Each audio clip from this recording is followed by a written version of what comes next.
வணக்கம். பார்த்தீங்களா, நாங்கள் மழையன்னும் பார்க்காம வேலை செஞ்சு கொண்டிருக்கோம். வேலை நடந்து கொண்டிருக்கு. காலபத்துக்கு வயல் ரெடியாக கொண்டிருக்கு. நாங்கள் எப்படி சேற்றில் பாருங்கள், மழை என்றும் பார்க்காம தண்ணி என்றும் பார்க்காம நாங்கள் வேலை செஞ்சு கொண்டிருக்கோம்.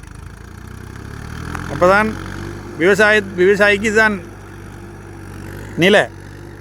நாங்கள் இப்படி கஷ்டப்பட்டு உழைக்கிறோம் தானே. ஆகவே எங்களோட கஷ்டத்தை பாருங்கள். நாங்கள் சேற்றில் கால் வச்சா தான் நீங்கள் சோத்தில் கை வைக்கலாமன்ற அந்த பழமொழிக்கு இது ஒரு சிறந்த எடுத்துக்காட்டு. மழை மேகங்கள் மழை பெய்து கொண்டிருக்கு.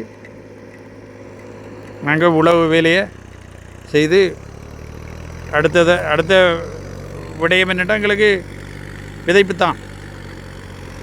என்ற 2வது உழவும் அடித்து முடிச்சு. ஆகவே எங்களோட வேளாண்மை செய்கை இப்படித்தான் பாருங்கள். மற்ற தொழில்களை போல் இல்லை. இவ்வளோ கஷ்டப்படுறோம். சில நேரம் எங்களுக்கு என்னென்னா ஆதாயம் வருது, சில நேரம் கஷ்டம் வருது. இருந்தாலும் நாங்கள் எங்களோட பாரம்பரிய தொழிலை விட்டு கொள்ளையிலாது தானே. சரி, நன்றி.